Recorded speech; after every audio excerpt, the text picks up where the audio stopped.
উপজেলা পরিষদ নির্বাচনের দ্বিতীয় ধাপে দেশের ১৫৬টি উপজেলায় ভোট গ্রহণ চলছে।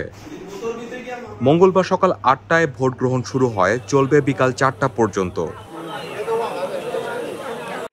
নির্বাচন উপলক্ষে সংশ্লিষ্ট উপজেলাগুলোতে সাধারণ ছুটি ঘোষণা করা হয়েছে।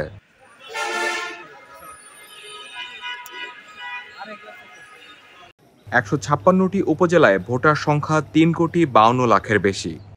২৪ উপজেলায় ভোট হচ্ছে ইভিএমে। সকালে ভোটার উপস্থিতি কম দেখা গেলেও বেলা বাড়ার সাথে সাথে কিছুটা বাড়তে দেখা যায়। দ্বিতীয় ধাপের নির্বাচনে ১,৮২৪ প্রার্থী প্রতিদ্বন্দ্বিতা করছেন। এদের মধ্যে চেয়ারম্যান পদে ৬০৩ জন, ভাইস চেয়ারম্যান পদে ৬৯৩ জন, নারী ভাইস চেয়ারম্যান পদে ৪২৮ জন প্রার্থী রয়েছেন।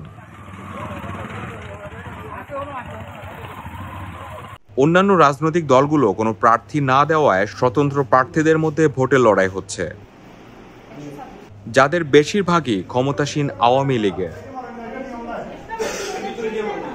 ৮ মে প্রথম ধাপে ১৩৯টি উপজেলা নির্বাচনের ভোট গ্রহণ অনুষ্ঠিত হয়।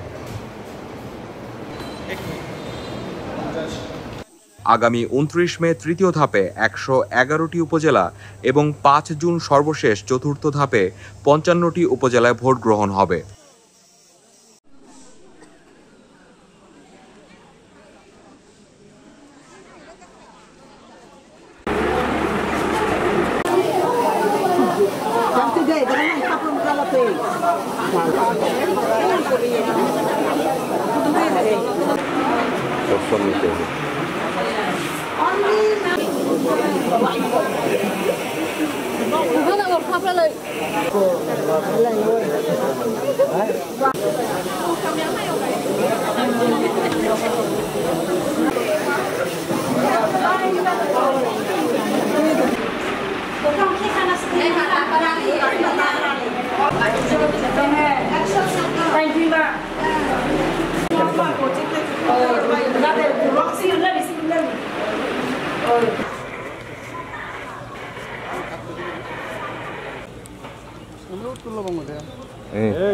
এদিকে আসেন একটু।